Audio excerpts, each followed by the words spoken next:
June 1 నుంచి థియేటర్లు బంద్ అనేది అవాస్తవమని, ఈ ప్రచారాన్ని ఎవరూ నమ్మొద్దని ఫిలిం ఛాంబర్ కార్యదర్శి దామోదర ప్రసాద్ కోరారు. ఫిలిం ఛాంబర్లో తెలుగు రాష్ట్రాల ఎగ్జిబిటర్లు, డిస్ట్రిబ్యూటర్లు, నిర్మాతల సంయుక్త సమావేశం జరిగింది. ఈ సందర్భంగా పలు అంశాలపై చర్చించారు. జూన్ 1వ తేదీ నుంచి తెలుగు రాష్ట్రాల్లో సినిమా థియేటర్ల బంద్ ఏమీ ఉండదని చెప్పారు. ఈ నెల 30న విశాఖపట్నంలో జరిగే ఎగ్జిక్యూటివ్ కమిటీలో ఈ అంశంపై మరోసారి చర్చ జరుగుతోందని తెలిపారు. త్వరితగతిన సమస్యలను solve చేసుకుంటామన్నారు.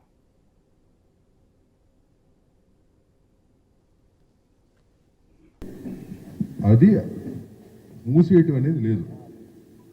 All of us positive నోట్లు అన్ని సెక్టార్లు వాళ్ళ రిప్రజెంటేషన్ ఇచ్చారు. వాళ్ళ ఏవైతే అనుకుంటున్నారో each sector has given to the chamber. ఈ 30th మాకు ఈసీ మీటింగ్ ఉంది. ఈసీ మీటింగ్లో చర్చించి we're going to form a committee. ఒక కమిటీ ఫామ్ చేసి పాజిటివ్ నోట్లో ఫర్దర్గా we're going to travel in the sense ఒక టైం లైన్ పెట్టుకుని ఆ టైం లైన్లో మూడు సెక్టార్స్ ఒక ఇష్యూస్ని అడ్రస్ చేస్తూ, ఎందుకంటే ఈ 3 సెక్టార్స్ ఇష్యూ ఎందుకంటున్నానంటే అన్ని ఇంటర్లింక్డ్ అయ్యి ఒకదానికి ఇంటర్లింక్డ్ ఉన్నాయి. సో ఇవన్నీ కూడా అన్ని సెక్టార్స్ పరిగణలోకి తీసుకుని we'll move forward in a positive note. ఒక టైం లైన్ పెట్టుకుని మ్యాక్సిమం మా ఉన్న సమస్యలు, ఇంటర్నల్గా ఉన్న సమస్యలు we'll solve them with the chamber ఉంటుంది. Chamber will head the whole thing. 30th EC meeting రోజున ఆ కమిటీ వేయటం జరుగుతుంది.